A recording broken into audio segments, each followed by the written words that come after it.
Okay, so last week we ended with Iamblichus arguing that sacrifice can't be explained solely through sympathy, right? Unlike Plotinus, who seems to explain all magic and all prayer through sympathy, Iamblichus says that there's something more going on here. And we saw one of the arguments that he gives, which is that um, the whatever you sacrifice is consumed in sacrifice. So it seems in fire. And so it seems that at least on the surface of it, you can't be using, say, the sympathy that unites all bodies because you're destroying the body when you do that. Now, um, so let me share that. Okay. Now he says a bunch of other things here in this text, and uh, No, I see. Yeah. yeah. So about how the fire goes up to the heavenly fire and it makes us impassive and things like that. And I want to come back to this later. For now, let's continue with Iamblichus's argument on sacrifice, and it'll get into some other questions that we were interested in, is like, should everyone sacrifice and so on, and we can come back to the details of the fire later. hmm So the if sympathy isn't the cause of sacrifice, what is? For Iamblichus, it's philia, friendship, right? And so he says it is better then to seek the cause of the efficacy of sacrifices in friendship, that's philia, and affinity, and the relation that binds together creators with their creations and generators with their offspring. Um, when therefore, and this is an example given by Aristotle even in the Nicomachean Ethics in, I forget if it's 9 or 10, or I mean 8 or 9. I think it is 9, where he says where he calls the the affection of like a mother for a child as philia, and says like it's one of the strongest. Um, and so he says, when therefore, under the guidance of this common principle, we comprehend that some animal or plant growing in the earth simply and purely preserves the intention of its maker, then through this intermediary we set in motion in an appropriate manner the creative cause which, without in any way compromising its purity, presides over this entity. Since these relationships are numerous and some have an immediate source of influence, as in the case of daimonic ones, while others are superior to these, having divine causes, and higher than these again, there is the one preeminent cause, all these levels of cause are activated by the performance of perfect sacrifice. Each level of cause is related to the sacrifice in accordance with the rank to which it has been allotted. If, on the other hand, the sacrifice is imperfect, its influence proceeds to a certain level, but it cannot progress beyond that. In consequence of this, many people believe that sacrifices are offered to good demons, many others to the lowest powers of the gods, and many others again to the encosmic or even terrestrial powers of demons or gods. In this conjecture, they are at least partially not incorrect, but they fail to realize that the totality of their power and their benefits as a whole extend to the divine realm as a whole. So what's going on here? Um, so he first of all he denies sympathy. So it's not the harmony of the world, the fact that there are different things that are united by having a common form, and therefore having these sympathetic relations or being parts of the same organism, the same life, that makes sacrifices efficient. Rather, what makes them efficient is that what is being offered is a product of whatever divine cause you are bringing into play. Um, and so it's this causal relationship, so that, cause and effect instead of the cause of being two parts of the same whole. So that's the relationship that's activated and sacrificed um, for Iamblichus. The and there are different causes for different things, right? So ultimately everything derives from what he calls the one preeminent cause, unity itself. But they also have more immediate causes like daimones and gods. And a what he calls a perfect sacrifice is one that activates all these levels. So, in some sense, it recognizes in the thing not just its simonic causes, not just its divine causes, but even, the causal activity of unity itself. But he says not every sacrifice is like that. There are imperfect ones. And then, in some sense, the thing offered is only offered up to a certain level, only a certain level of cause is activated. He thinks that the causal relationship is better than the sympathetic one. It seems because it without in any way compromising its purity, right? This seems to be the key thing.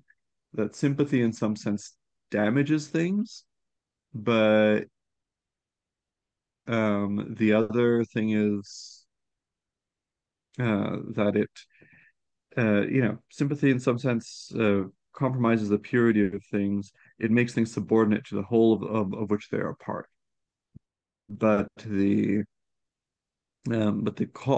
causes can remain transcendent. Okay, so that's his alternative principle to explaining how sacrifice operates. Okay. The other cause parts, meaning something like the gods, like the problem would be that you're in the sympathy theory, you're assuming that the god who the sacrifice is offered to is like a just one more part of the universe, and he's worried that it's not correct because it's a cause, so we need to have a different kind of relationship. Exactly. Exactly. Um, do you have follow-up? Yeah, no, yeah. So like this is because this is connect like this would allow sacrifice to be to the gods versus if you would think that it's a kind of sympathy, it becomes more like of a natural. Uh, E- Exactly. If it's a sympathy, it's like what he talked about magic. So we understand that there are these relations between the different parts of the cosmos, and then we have, as it were, a craft, a technique that we've developed to manipulate them, right? To manipulate these forces. Whereas here, with the idea that it's a causal relationship, it's also a question about, you know, eh, that we depend on the gods for it to work. This will become also more clear when we talk about where the where do we know from what to sacrifice. But also this explains a bit like this already starts to explain the point about fire. So fire and sacrifice. So instead of exploiting, as it were, the symbolic resonance and the as it were the narrative function of things in the world, the point here isn't that the um isn't, for instance, that the material offered is going to be one more element in a story. So, for instance, well, let me give you one example of sympathy. So, someone draws tarot every day and to see what the day is going to be like, and they see, I don't know, they see a card that's symbolic um of of some kind of misfortune, like the tower, right? It's this image of people falling down. And they think, okay, so this is like the quality of the moment. This is the quality of the universe right now. This is how universal sympathy is vibrating. And they say, well, I don't want to run the risk of later today someone like something I want to work is not going to work out. So they decide, okay, so this morning, in order to go out of the house, I'm going to crawl down the stairs. So I'm already going to, as it were, symbolize this. I'm going to participate in the story, and like this is going to be my falling down for the day, and that way I'll avoid misfortune later. So that would be a case of sympathy, right? You're doing something to, as it were, and cooperating with the narrative of the world. You use the divinatory technique. The symbols of the world indicate you what's going on, and then you do something to match that, right? Hmm. Now, here he's saying, well, it's not that like when you sacrifice, say, incense or wine or an ox, it's not that you're doing something that cooperates with the narrative of the world.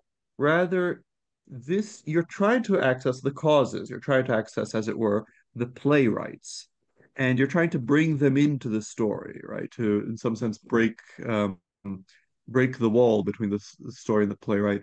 And fire destroys the matter, and it, as it were, returns um the sacrificed object back to the form that it had in the mind of the playwright, right? So as it were, Hmm. intellectualizing and spiritualizing that thing. And the point of that is to, not take another step in the story, but in some sense dematerialize it, go or rather, if you think that a story is something immaterial, it's something told and exists intellectually, you're trying to realize it. You're trying to step outside of the story and access the authors, right? And so, and the destruction of the matter is, as it were, in some sense, a step towards, going towards the authors. Hmm. Um, what we would be missing now is just what this affinity or love, friendship, whatever you call it, really is, right? Because like the Right, right. I example mean, of the mother is a bad example because well, at least human mothers are affected by their children. in yeah. Although even I mean, yeah, we'll see more. It's of course the gods are always perfect, so on. But you could say, of course, that a mother is affected, but of course, when she's attending to her child, she often hides how she's affected in order for her to be able to help her child, right? And so you if the child is crying and the parent is crying, the parent can't really help. Um, but the but yeah, there's some kind here of philia in the sense that they want what is good for what they cause. If they produce something, then they also produce the good of that thing. Cause of being is also cause of well-being, as Neoplatonists sometimes put it. But let's Right, move but on. how does the sacrifice create that or affect that?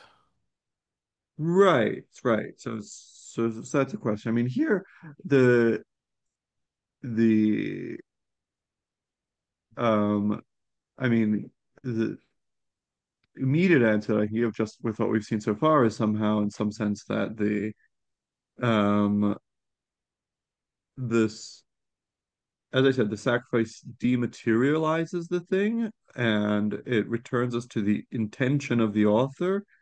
And I guess the intention of the author is this um you know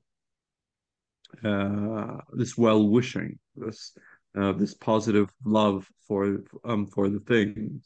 So it's like when people give you a present and then you say, "Oh, it's the thought that counts." And so sacrifice is a way of just returning to the thought, right? And since the thought is what really counts and is what really helps us and boosts us along our day, the destruction of the actual thing makes the thought itself present, right? Okay, so if I give someone a present and I want them to realize that I don't want them to receive the present, I should burn it to them. If you give someone a pre if you give someone a present and then later they want to in some sense, say they want to, you know, you give someone a present and they want to use that as a means to communicate with you.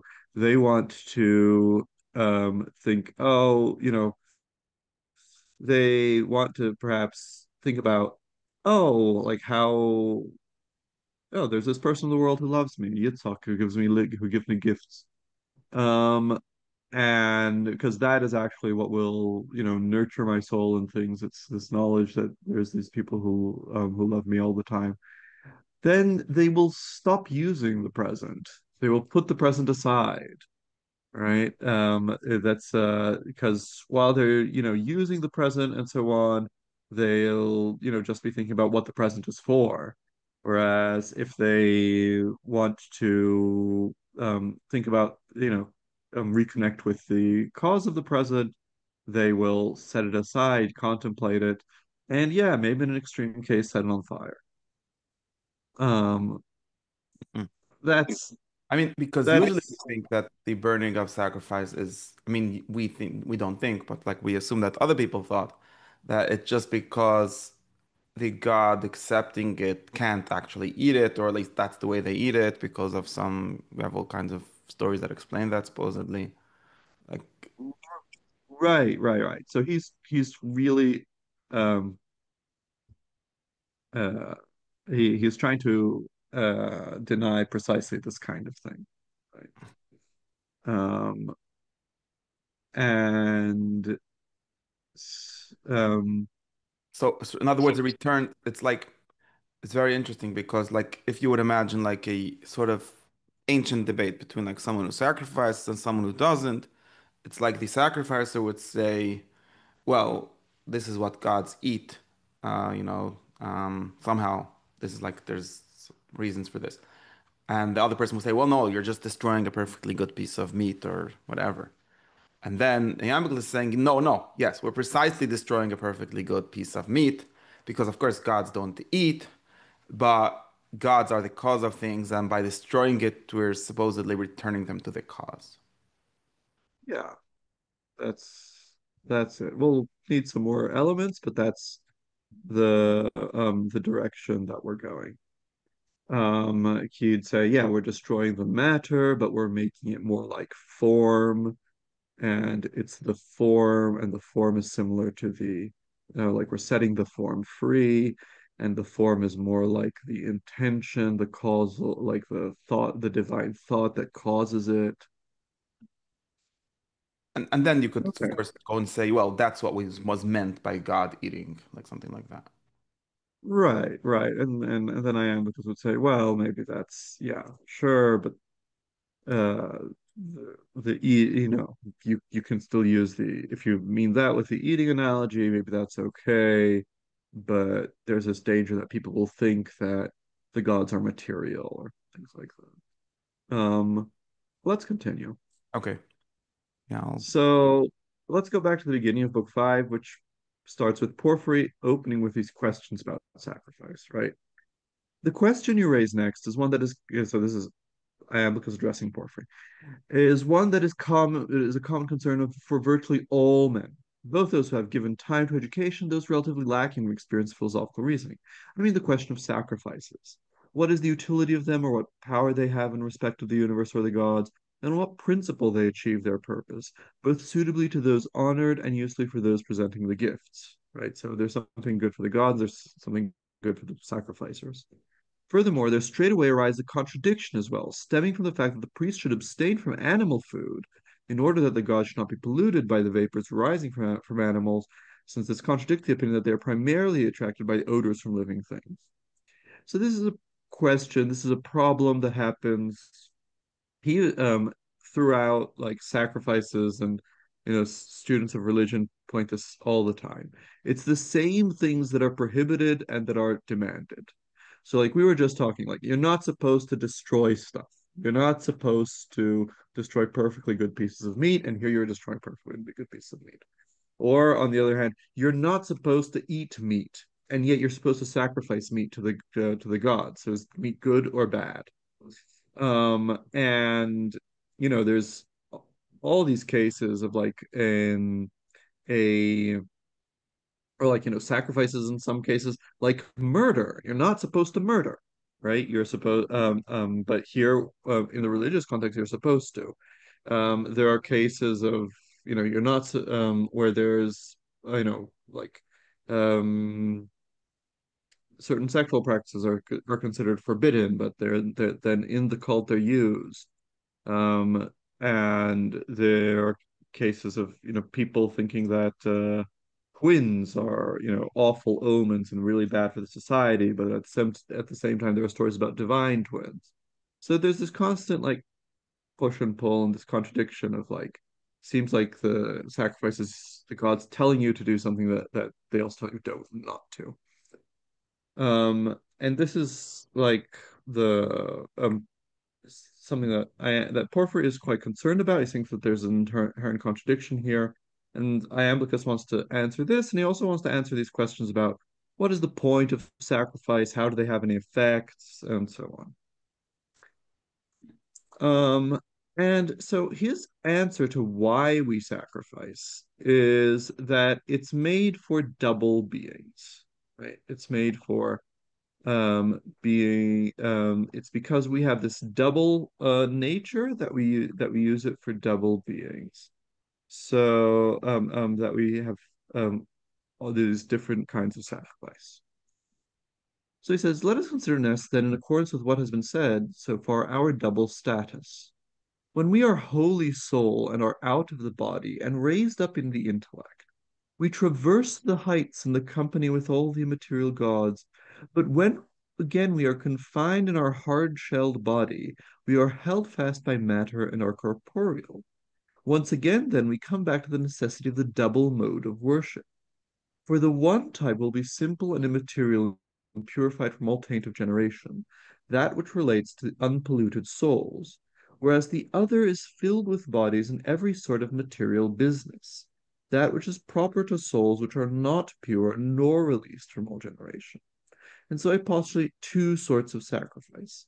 The one which is that of men who are entirely purified, which would only arise rarely, as Heraclitus says, in the case of one or of some small, easily counted number of men. The other being material, easily and corporeal and based on alteration, and is suited to those still in the grip of the body. So if one does not grant some such mode of worship to cities and peoples not freed from the fated process of generation, and from a society dependent on the body, one will contrive to fail of both types of good, both the immaterial and the material. For they are not capable of receiving the former, and for the latter they are not making the right offering. Similarly, each person performs his cult according to the nature that he has, not which that he does not have. One should not therefore overstep the measure proper to the sacrificing agent. Okay, so here he is talking about, he's answering one of the questions that we had, which is why isn't it enough just to do the kind of, let's say, mental theurgy that perhaps Plotinus did? Why not just offer your thoughts to the gods? Why not just concentrate on the gods? Isn't that enough? And here he's saying, well, the fact is that, maybe for some people, maybe for totally purified people and so on. However, it seems that, we need to do action. We need to sacrifice throughout our whole lives. We don't need to just sacrifice at the end of our lives. We need to sacrifice also at the beginning of our lives when we're still, tied to material things, and our soul is impure, and so on. Remembering that sacrifice is a common part of purification rituals, right? In antiquity, and so it presupposes, therefore, that the people there aren't, pure people detached from the body and perfectly virtuous. Um, and he says you can't just tell these people don't sacrifice bodies, like animals or food or wine, because the gods are immaterial. You have to offer immaterial things. well, they're not in a position where they can sacrifice the material things, and you're telling them not to sacrifice material ones as well, so they're not going to sacrifice at all, and it's going to become, and so they're not going to get the benefits from the gods that they need. Like, cities need the help of the gods to for there to be grain and to avert plagues and so on. Um, and and so here is like a first reason for needing to needing sacrifice and something beyond what Porphyry and Plotinus discuss. It's that the help of the gods is needed throughout one's life, even before one is at the height of moral perfection. Um, he goes on and he explains also specifically this connection with the body and purification. Let us not disdain, therefore, to make the following observation as well, that often it is by reason of bodily necessity that we are involved in some relationship with the gods and good daimones that watch over the body. As, for instance, when we are purifying it from long-standing impurities, or freeing it from disease and filling it with health, or cutting away from it what is heavy and sluggish and providing it with what is light and active, or furnishing it with some other among all the goods. Then indeed we do not deal with the body in an intellectual and corporeal play, for the body does not naturally relate to such modes of treatment. It is rather through participating in what is akin to itself, through bodies, in fact, that a body is nourished and purified. The procedures of sacrifice for such a purpose, then, will be necessarily corporeal, and on the one hand, cutting away what is superfluous within us and completing what is lacking in us, while on the other, bringing to symmetry and order those elements that are disordered and confused. So sacrifice has, on the one hand, um, a, a a thing of cutting out uh, cutting what's superfluous, and on the other hand, of bringing order to things. And then very often we have recourse to sacred rites and seeking to obtain from the higher powers the necessities of human life. That is to say, those things that provide care for the body or secure those things that we seek to acquire for the body's sake. So, like, not just healing us, but, making sure that there's enough grain. So here we see, like, there's also a principle, although we saw here that there's this principle of not working according to uh like um the similarities and the sympathies of the world. Here he's here and here he seems to say no, that there is a place for sympathy. So there's this mixture of both, we're sacrificing things that are similar to us and to our condition and to what we want. And in that sense, there has to be a similarity, but at the same time, there's a break in similarity. For instance, because we're destroying the thing, Right. and so there's this like duality in sacrifice of both destroying, of both difference and similarity, of both destroying the thing and using the thing. So like first fruits, right? In order to guarantee abundance, you sacrifice the beginning of your harvest, right? And so here it's like precisely to go back to the narrative frame that we had, in order for us to you you want the story to go well. In order for the story to go well, the author has to be, you want a connection with the author. And actually, why do you want the story to go well? Because it represents the intention of the author. And so that's why you regularly need to, as it were, break the veil of the story and destroy some things. And the story can't be entirely self-contained, right? Um, that's the Okay. case here. So, right. So this is what I was thinking before. So even if we have this causal or affinity philia theory of how sacrifices affect the gods, we're still going to need a sympathy theory for how sacrifice relate to us, as long as we're not sacrificing ourselves or the precise thing that it needs, which wouldn't really work, because then it would just be sacrificed. Like it's always going to be symbolic or sympathetic in the sense that if you sacrifice a goat, uh, it's supposed to help somehow I don't know, something else that's similar to a goat or something like that. Right. There is still going to be a some kind of symbolic connection, and that is an important point. So Iamblichus, he's quite clear, like he's quite exact about using sympathy for the inner cosmic ties and using philia for the transcendent ties, the ties to the gods. But later Platonists won't be so exact. Proclus will talk about the relationship between the symbols of the gods is sympathy. He doesn't have a problem with that. The background there is something like he thinks, yeah, well, it's true that um, that you don't want to reduce the gods to this world as if it were a living being that contains them. But the Timaeus tells us that the whole of the intelligible is a single living being, right? And so there are these higher sympathetic ties that connect things here with things there. And so you can use sympathy, it's not a problem. Um, and but yeah, so you're always going to use these symbolic connections. Um, then that brings us precisely to the question of like what to sacrifice, right? So, you know, you can have like there are these tables that you'll find in authors associating different gods with different objects and so on.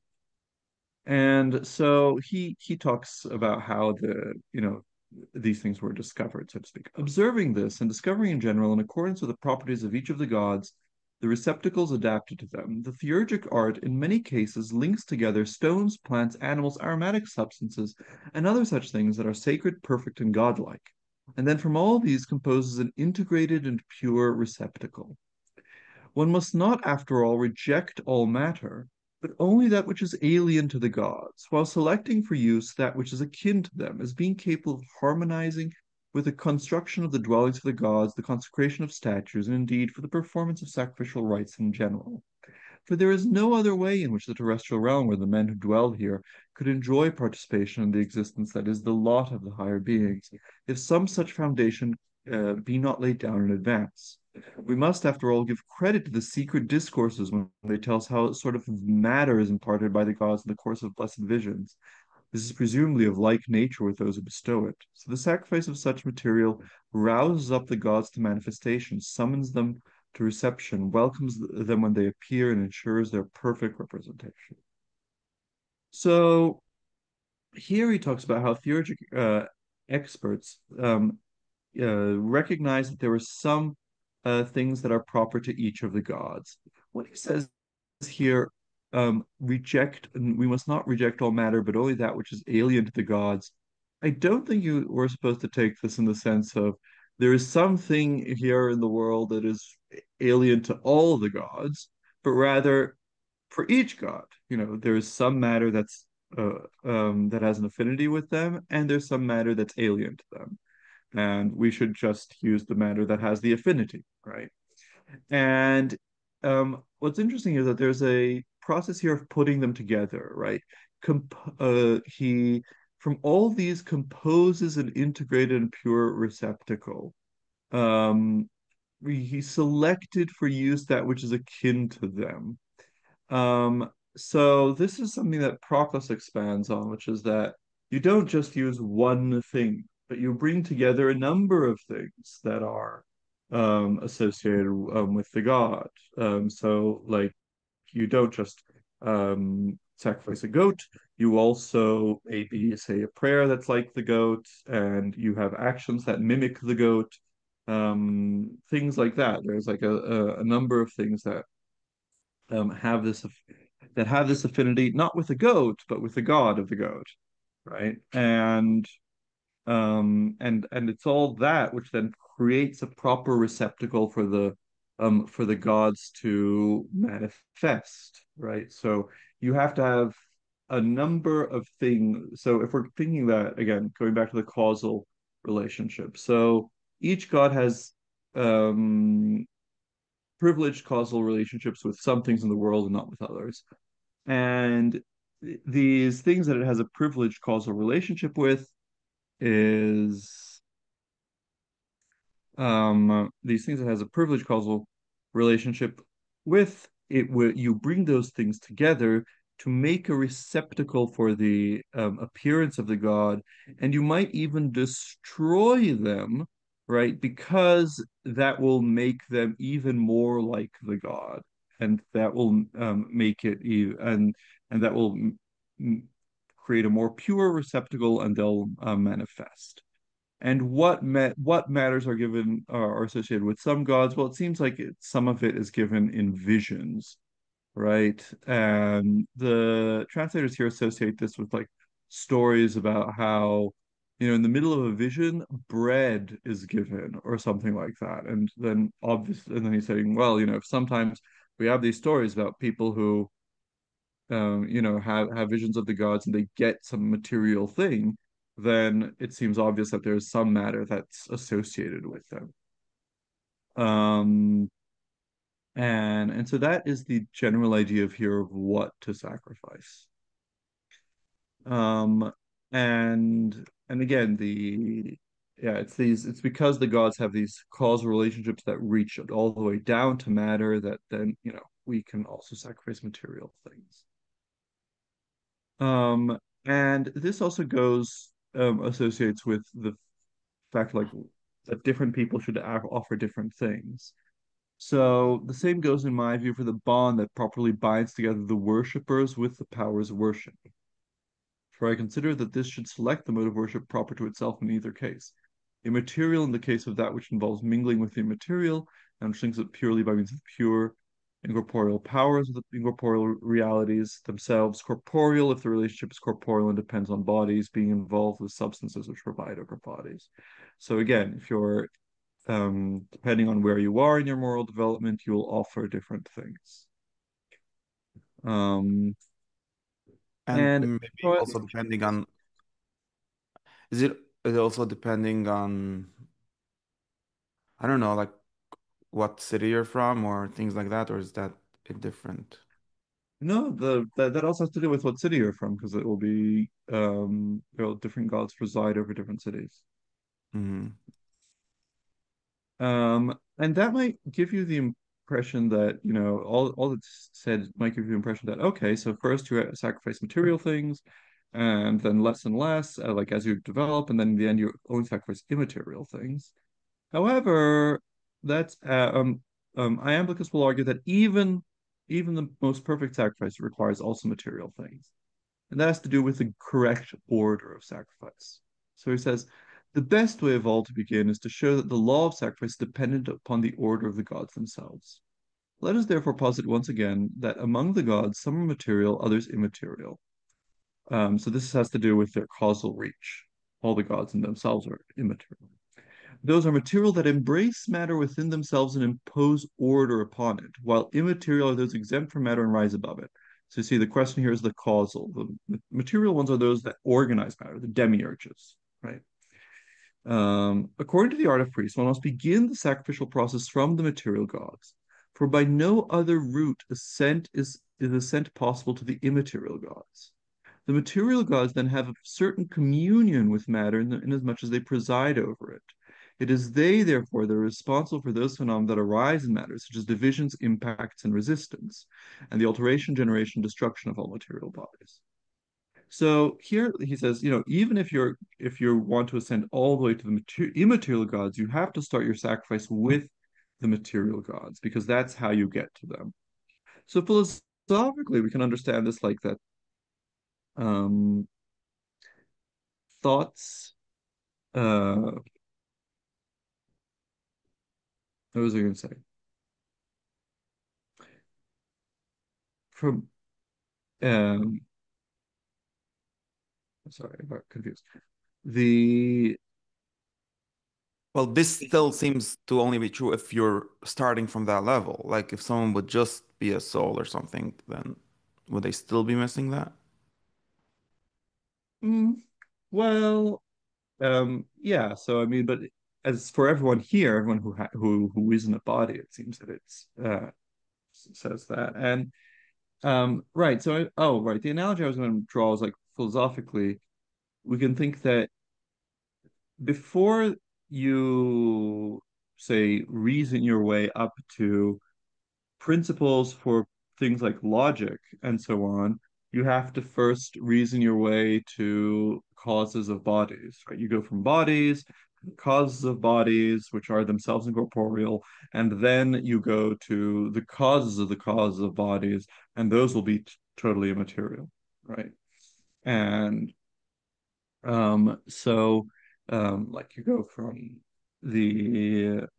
physics to mathematics to logic, things like that. And and so he's saying something here similar to that. Sure, this might not affect what worship is like beyond the earth by just immaterial souls.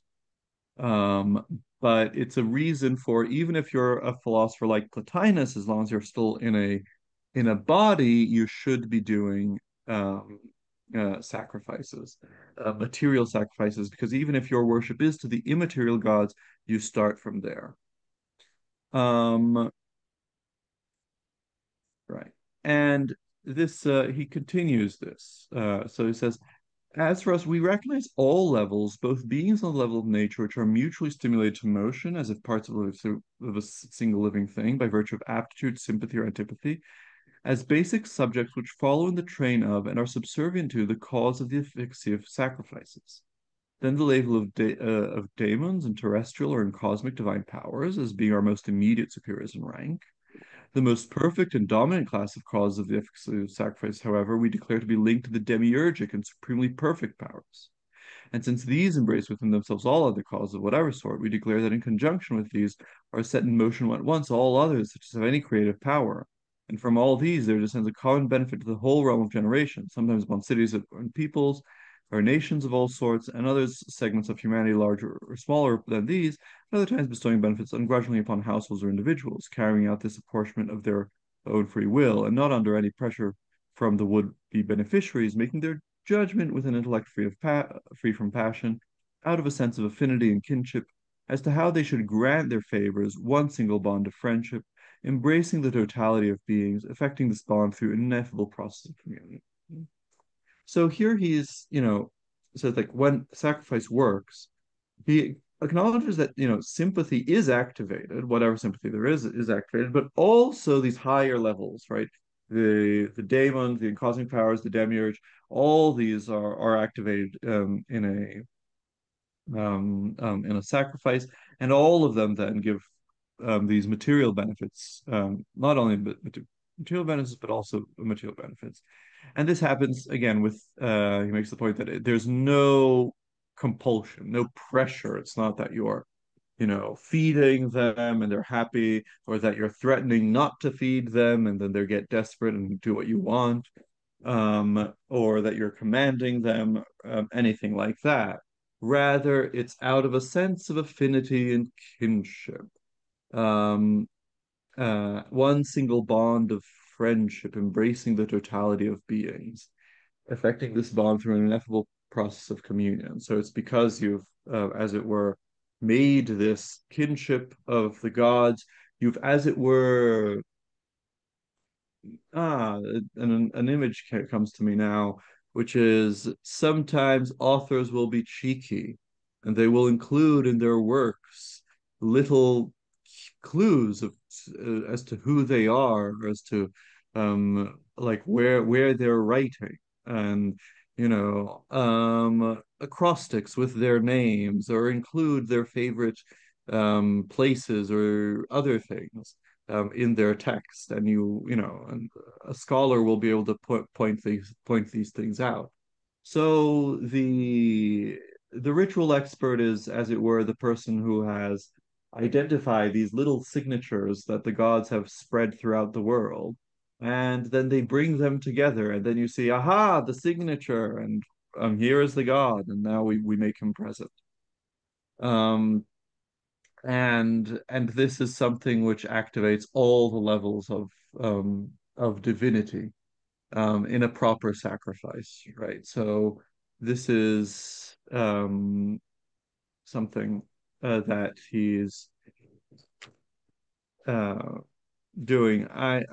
Also, we should keep in mind the connection with what we said before. So his argument in Book 2, Chapter 11, that sacrifice or more than contemplation is required because this when we use the symbols, we are using some as it were the power of the gods to make the gods act. And so this and I explained that in a part. It's like, well, the symbols are things that are fascinating, and we fall under the spell like people fall in love, and therefore in a sense we're not the agents, the gods are the agents, even though these things are, as it were, you might say they're just dead. um or very often they're just dead things, herbs and so and dead animals and so on, stones. And there the point is to act, is to be do an action of the gods. And here the point is more that we want to make the gods present, and also in a sense participate in their authoring of the world. We want to make their authoring of the world present. Um, and so the two reasonings go together. Meaning like the like this friendship is just their activity in authoring the world, is that? Yeah, we can think of like how Aristotle says that two friends are like one soul and two bodies. And so friendship brings this kind of equality into play, where if you act out of friendship, you're it's neither something egotistical nor is it something altruistic. Because if you're doing something for your friend, you're doing something for yourself as well. It's part of like what it means to do something out of friendship. And which is right. That's why people get into these debates. No, you're just doing that because you're like, yeah, same person can seem both selfish and altruistic because they do something for their friend. Um, and and here, um, this theme of friendship is indicates how it is really the gods who act. But something like Um, us or with the things they create or because of the things they create being organized in the right way, which is the kind of organization they want or right. Well, I mean, the world is organized the way they want, but they've also organized it in such a way that there is also religion, there's also sacrifice and ritual and prayer, and they've organized um the ritual and sacrifice so that occasionally um their their friendship, their communion with the world becomes manifest. Mhm. So do you mind if I try to associate this with some things? Um, Please. so the first point about sacrifice is, I mean, the medieval Jewish controversy about this goes something like this. Um, there's the Maimonides' opinion of sacrifice, which is that it doesn't work. Just a concession that Moses made to the idolatries of the time and something like that. And like true closeness to God can only be through a contemplation, yeah, because his God is Aristotle's God, basically. Um, then, of course, the problem with this is just that the tradition doesn't seem to say that. Okay, that's not a philosophical problem, though. But the um, like one thing, so then we get all the Mekabalim starting to like this is like the big thing that they want to reconcile, like they want to explain sacrifice. So there's like simplistic explanations, which is like symbolic explanations, right? Not the same that I'm trying to, so if it associates, but things like maybe there's like a moral training in it, like you burn an animal and it's supposed to symbolize burning the animalistic impulse in you or something like that. Or maybe it's just a kind of punishment, like you're rich, so maybe burn some of your cows just to show that you're not so rich or something like that. Um, and those are obviously pretty weak theories because there seems to be better ways to do that kind of training. Um, and then the ultimate thing that they start saying is, no, this is a secret. Now, this is of course the problem whenever someone says something is a secret because why can't you explain it? Um, and it seems like the all the explanations, if we do want to explain it, they all fall into either the symbolic explanation where the sacrifice isn't really the point, doesn't really do anything. Like, okay, a sacrifice is a symbol, since we have symbols of like eating as wisdom as eating, so sacrificing is a symbol of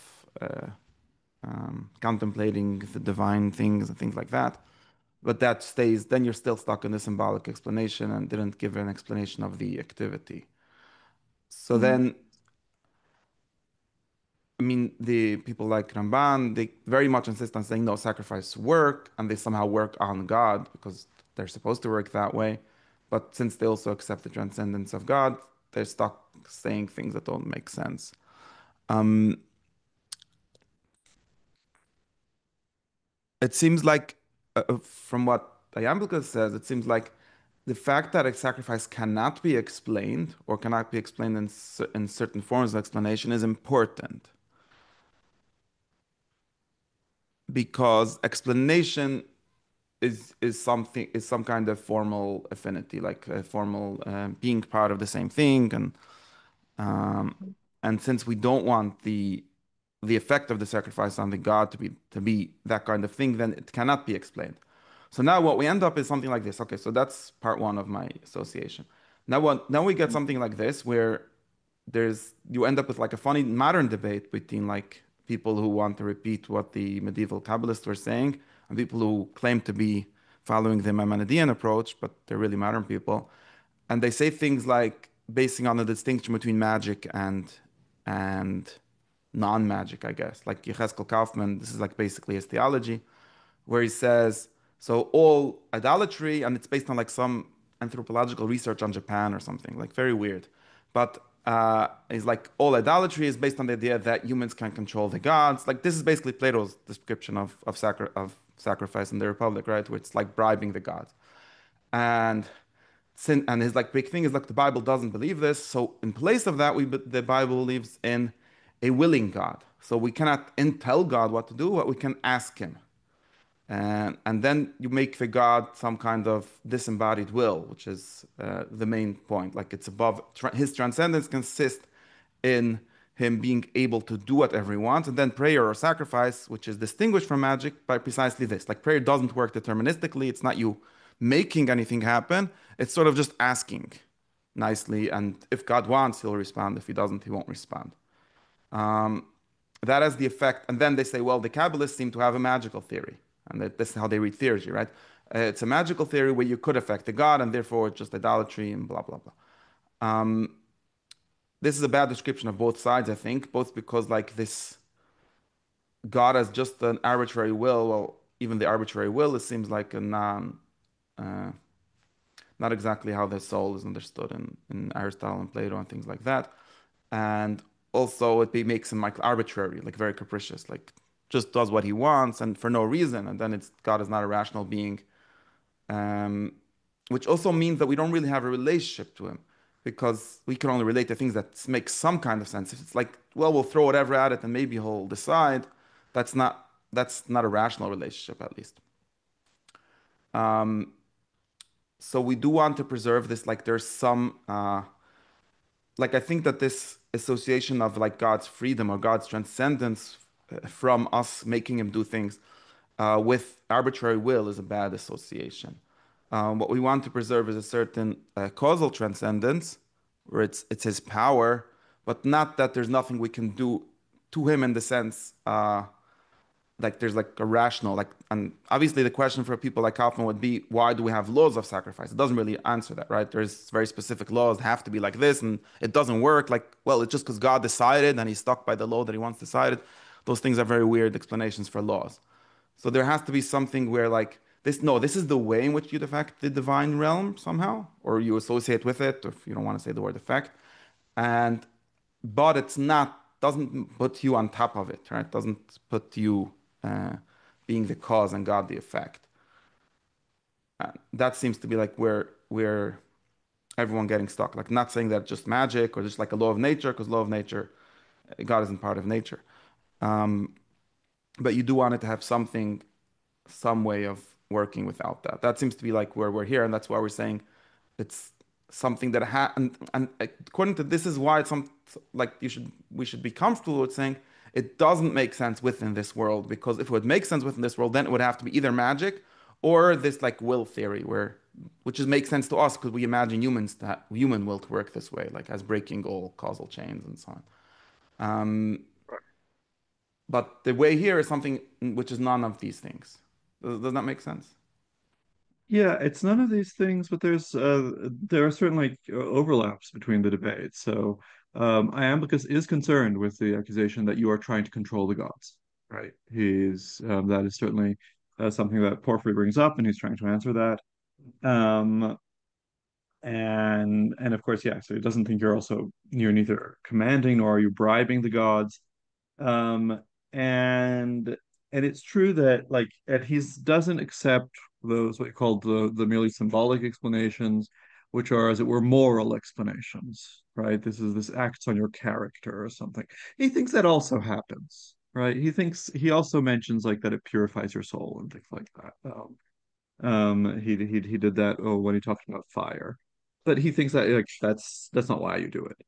Um, but so yeah, what he's saying, and it is true that he's saying like, yeah, there isn't in sense there's one level of explanation that doesn't exhaust it, and that is the sympathetic one, right? Um, but he says, as it were, there are different ways, there are different levels of explanation. There's a higher level of explanation that can be used, which is this one of um, as I said, of not following the logic of the story, but breaking through to the author, right? And we can see that like that this is two different things because of literary studies, where it's one thing to follow the story, it's another thing to say, oh look, this shows us that the author had a bad breakup that day. I don't know, things like that. Um, and so he sees that that's the kind of thing. Now right, and it does come back to, the question of contemplation and that since the gods do more than contemplate, since they are more than contemplation and that the separately existing knowledge, they are in particular, and this more has to do with the fact that they create even matter, they create everything. They don't just impose order on things. Then to act with them, you shouldn't just contemplate, you should also, as it were, cooperate in their creation of the world. This involves paradoxically destroying the world because that's how you preserve, in some sense, the transcendence of them. Like, how does the transcendent author manifest in the world? By the fact that the world breaks sometimes and he comes in to fix it. And and so that's how there's like how Iamblichus is trying to motivate this thing with contemplation, and he's saying, yeah, maybe the highest level of prayer and is like totally immaterial and so on, but you need the help of the gods, you need the authors around and assisting you, even when you're not at that level, and when you're not a pure contemplator, and even if you are a pure contemplator, The gods manifest themselves through, the most immaterial structures and principles reach you through the material ones. So you have to start with the material ones anyway. Um, but yeah, but there is a level of, as it were, as you say, a mystery, or it's a secret, in the sense that Iamblichus doesn't give us, as it were, and I don't think he thinks you can't give, as it were, a full explanation of all the symbols, right? Like you can maybe explain, oh, I don't know, why, um, oh, well, I don't know, why is, um, why is friendship associated with Aphrodite? Well, it's because we become friends around beautiful things that we think that we all agree are beautiful and noble, and beautiful things are associated with Aphrodite. So there, you can explain one symbol in terms of another, but there's going to be some basic facts of like there's going to be some basic things that are just given here. Um, and but then, why specifically the Isle of Cyprus, or why olive oil is associated with Aphrodite? They're going to be just so stories, just so cases that are it's just a matter of revelation of why these specific symbols for this god. Um, Yeah, so that's and the biggest problem because like we still end up with the issue of how to associate like this um theory of, let's say, the theory of sort of breaking through to the author, like how would that really associate with like killing a bull next to a altar or something? Like, yes, seems like it still seems like a symbolic explanation of that, and we sort of concede that. And like, I would go back to what I thought that I said last time, I think, which is it seems like the real sacrifice would be just burning the whole world. Sadly, we can't do that, so we only do a part. Or like if you right, want to have a sacrifice, a non-destructive, when there are non-destructive sacrifices, right? Like when we just right, like put something there or something, and then we say like, okay, so then why wouldn't the real sacrifice be, I don't know, building a house as a sacrifice to the god of houses who likes houses? Obviously, it works in the same logic as when you put like a little symbol of the house in the altar, and like it still seems like the ritual like aspects are somewhere weirdly cut off from what they're supposed to represent. Like they're only symbolic. Why can't they just be the thing itself? Like the whole world is a symbol of the gods. That, why isn't that enough? Like we get back to like the Emerson point. well, Like why is there a church who's a well, symbol of nature? We should just go to nature. right. Well, of course, there's just that. Like, one interpretation of Heraclitus when he says the world is fire is that, and it's a whole sacrificial fire. The whole world is a sacrifice, and that's why. And when you say, and says, it takes on different. He has this analogy where, as you put different incenses, right, into the fire, it has different smells, and that's why you get like different things in the world. It's like because the fire is burning differently in different places because you put different things to be sacrificed. Um, and right, and you can think of, Stoic conflagration is, yes, it will all end up in a beautiful sacrifice. Everything will be consumed by Zeus. Um, and well, yeah, and then, there's a question of like, well, I think the point of just building the house is that that just locks you into the world and you want to escape the world. Um, and so that's the importance of, actually maybe destroying things, or working with like small images of houses. So that's the thing. The uniqueness of the things is like why an ox and so on. Well, of course, the for Iamblichus, and I don't know if he actually makes this point, but of course, contemporary polytheists do, that, well, the uniqueness of this shows that, there are many unique gods, right? If you have just one god for everything, then of course, it's like a puzzle of like why do you sacrifice just these things? But if you have a bunch of gods, then you can say, well, this diversity of things that you sacrifice different things to different gods, that's, or, not necessarily sacrificing by destroying, as you pointed out. You can sacrifice something just like by making it sacred, by separating it, by giving it to the temple, and so on. Um, anyway, you do this for different people because this is not this is a symbol of the unity and diversity that exists up there. Hmm. Of course, if you have like a single author, you can say, well, he has many names, he has many facets or aspects or faces, and that's what these different and when you're sacrificing the bull, it's because it's one specific face of his or something like that. Right. Like we still back into like same basic issue of everything, which is like at least definitely in like a monotheistic frame, you end up saying either it's God's will, and then we end up separating God's will into a whole bunch of different little wills, like he wants this on Tuesday and that on Wednesday, which is itself a sort of a problem for monotheism. Um, or it becomes like rules of nature, which is also just a bunch of God's wills and same problem. But anyways, but the problem with that would be like subjugating God to like nature. And then the E- like in between thing is always to talk about these like aspects of God or Sefirot or whatever word you give for this like Kenads or whatever it is, where it's like, right. yeah. Yeah. And but there does seem to be, I agree that there's this ultimate bedrock of divine will that you're not going to be able to fully rationalize here. Um, Let me bring in this one more text here about how you need to go through the whole hierarchy. Hmm.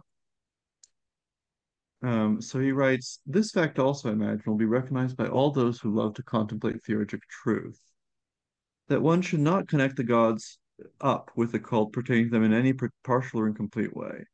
Since then, prior to the appearance of the gods, all the powers subject to them are set in motion, and when they are about to proceed to earth, go ahead of them and escort them. Anyone who fails to allot to all their due and welcome each of them with suitable honor will end up unsatisfied and deprived of any share in communication with the gods, whereas he, on the other hand, was propitiated all and rendered to each the gifts that are pleasing to the greatest extent possible conformable to them, remains always safe and free from mishap, having nobly performed in perfection and integrity the reception of the whole divine choir. Since this is the case, therefore, must the mode of the ceremony be simple, consisting of a few essentials, or must it be multiform, panharmonic, and composed, so to speak, out of everything contained in the world? Well, if that which is invoked and set in motion, sacred rites, were simple and of one order of being, then necessarily the mode of sacrifice which would be simple also. But if in fact the multitude of powers stirred up in the process of the arousal and descent of the gods is such as no one else can comprehend, but only the theurgists know these things exactly, through having made trial of them in practice, then only these can know what is the proper method of performing the hieratic art. And they realize that any elements omitted, even minor ones, can subvert the whole performance of cult, even as in the playing of musical scale, the breaking of a single string destroys the harmony and symmetry of the whole. Um, so, I mean, he's invoking like this political metaphor, right? That of, um, you at the beginning. Mm, since then, prior to the appearance of the gods, all the powers subject to them are set in motion. When they are about to proceed to earth, go ahead of them and escort them. Right? Anyone who fails to allot to all their due and welcome each of them with suitable honor will end up unsatisfied and deprived of any share in communication with the gods. So this is the idea that you have a king, you have a dignitary, and he has an escort. He has people who go around him, other more important people. They prepare the way for him. You meet them first.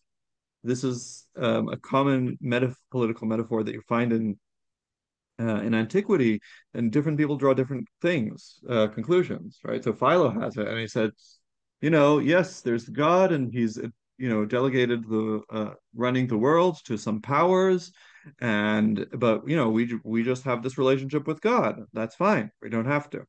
And then but then like Celsus will say, no, we uh precisely because these other like there are these other ministers and delegates of the god, they're certainly superior to us, so we have to honor them as well.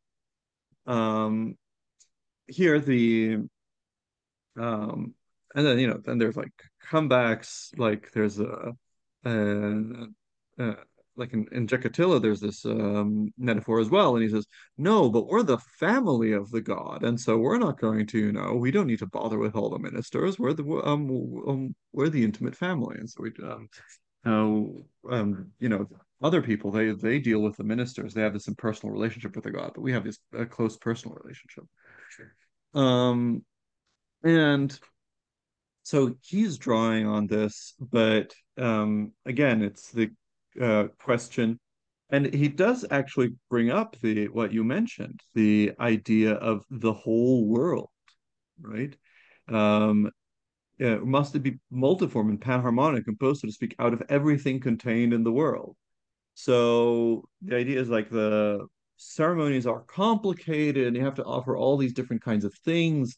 So it's not just matter, it's also you have to like sing certain things and hear certain things and have certain smells. And you have to think certain things as that. And so in a certain sense, you are using bits of the whole world. And so that is, there's this case to be made that, this is uh the president says no, we should sacrifice the whole world is right. But it's like you don't need, you can just symbolize the sacrifice of the whole. Um and and again, it's a thing that's known through, it's an empirical thing that's some of it is revealed, but some of it is even trial and error, right? They know these things exactly through having made trial of them in practice, right? And then you have to do all the individual things. And it's interesting here that he comes back to uh,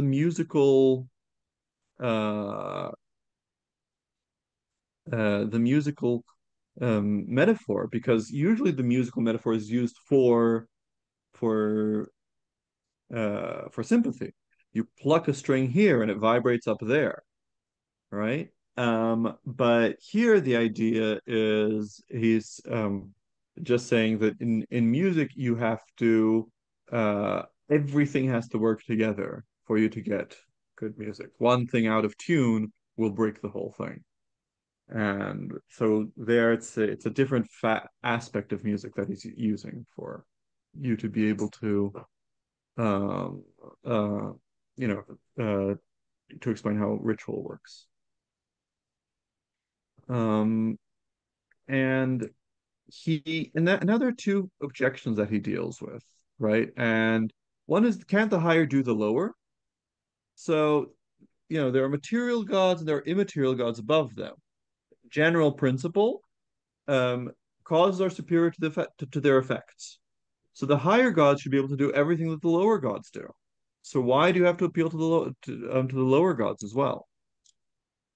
Um, and So he answers, what benefits, after all, could we expect to derive from gods who are totally exempt from all human generation in matters concerning crop failure or sterility, or the securing of abundance, or any other needs of daily life? So he starts pointing out, like, if you want good crops, why are you, sacrificing to the god of intellect, right?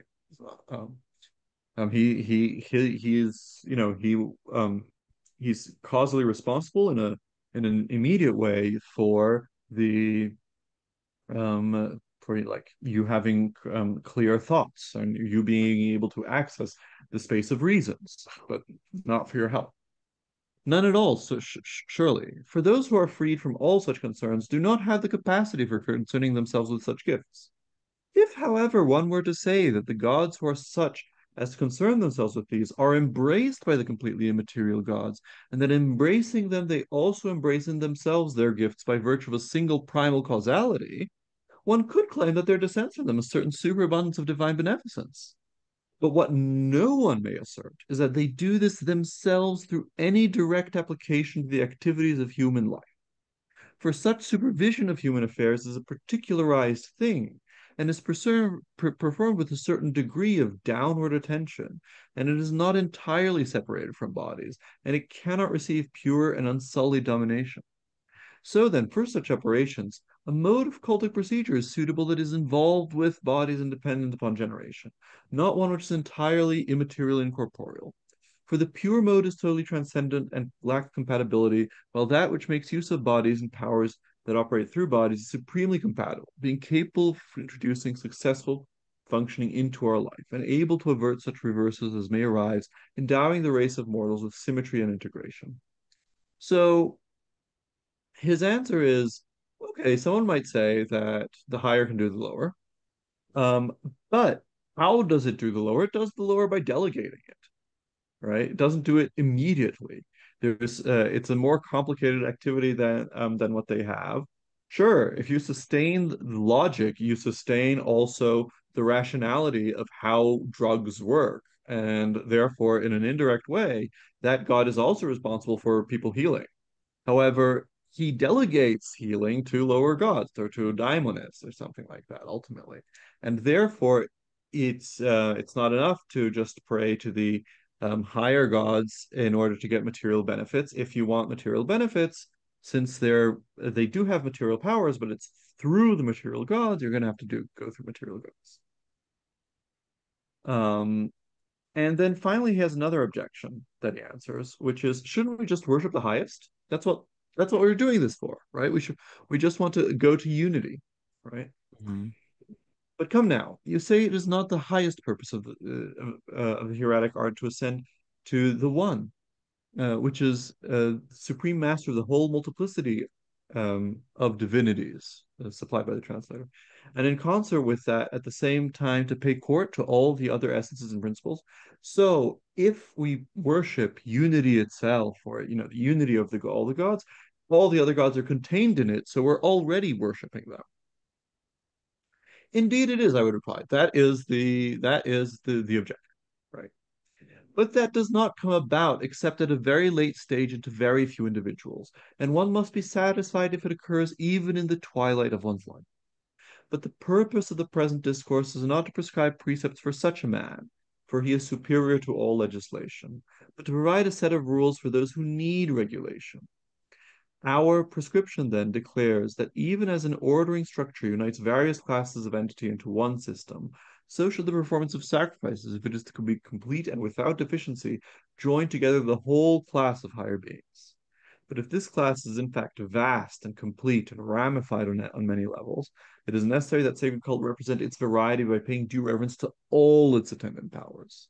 In the same way, then, the various things at our level should not be linked together on the basis of one part only of what is proper to them, the divine causes which preside over them, which descend in their entirety to their leaders. Um, so right, he concedes, maybe at the end of your life you're at that level, and implicitly, when you worship the highest, you also worship everything below it. But that's not for such a person. Such a person is superior to all legislation. This is something that he uses sometimes to explain. This is like the explanation for why you destroy things, right? So yes, the gods are the authors of the world and of the rules for it. Um, and one of the rules is, you don't destroy perfectly good pieces of meat. And you don't murder animals, right? Um, but sometimes you do. Why? Well, because you're trying to access the gods who are the authors of the world. They are beyond all legislation, right? The legislators are beyond legislation. And here he's saying, well, there are some people who are beyond all legislation, right? Ideally, you will, in some sense, transcend the world, and then you don't need to go through the world. However, for most people, we are part of this highly ordered system, highly ordered and manifold system. The world is not simple. It has a multitude of aspects that are all, as it were, grounds for its intelligibility. Right. So there's the horizon, there's the sun, the moon, the earth, these are like distinct things. There's logic and there's love and strife. There are all these different things. They all contribute to making the world a real intelligible place. Um, and we need a worship that includes this whole world and includes things that are part of it. And so you have to have this complicated thing that includes even material sacrifices against, so, maybe very few people like are special like Plotinus, and they worship differently. However, for most of us, we need something different, even if we're philosophers, but we're still on the way. Um, and so those are two objections that he brings in, and so all this should give us some more context for why he thinks that also um also sacrifice is needed besides contemplation. The point turns out that all of these explanations sort of come down, besides like maybe one thing, come down to like us being too low to be able to do the higher thing or only the higher thing. Like there isn't any explanation which is really working from the top. Like if you would not be embodied or something like that, you would still need it. There isn't really anything that says that. No, there isn't. I mean, I guess yeah, no, I guess no, and I guess you wouldn't want it because otherwise you might think that, I don't know, that the souls that are in the heavens would be lacking something because they don't have cows Right. to sacrifice. Yeah. Um, you said almost all. Yeah, but like the only like because we get to this thing, I don't know if we didn't really have it here, where like the whatever the reason for the soul descending is, or like the gods, whatever the reason for God creating all the lower things because of providence, or because like the fullness of everything should include that also, or something like that. Right. There's and yeah, we didn't get to that here, but there are similar arguments about the the demiurge creates the world as an image of the eternal gods in the Timaeus, and out of his pure goodness, just so because he's trying to share his goodness, Right. and um the world is created as a message so that its creator could be recognized in it. So we're gonna stick with Iamblichus next time, and we're gonna look at his theory of daimon because it'll connect with what we saw about daimons and of the personal daimon in Plotinus and Porphyry. And Mhm. um, after that, we'll wrap up the And we still need to like yeah, make this back into like an ethical thing somehow, or exactly. The daimon will take us a bit more back into the ethical domain. But it's later, but the importance of seeing this is that the later Neoplatonists will then try to integrate all this stuff about ritual into the scale of virtues. yeah, that's okay. Okay. Well, Okay. have a good week Yes. and see you.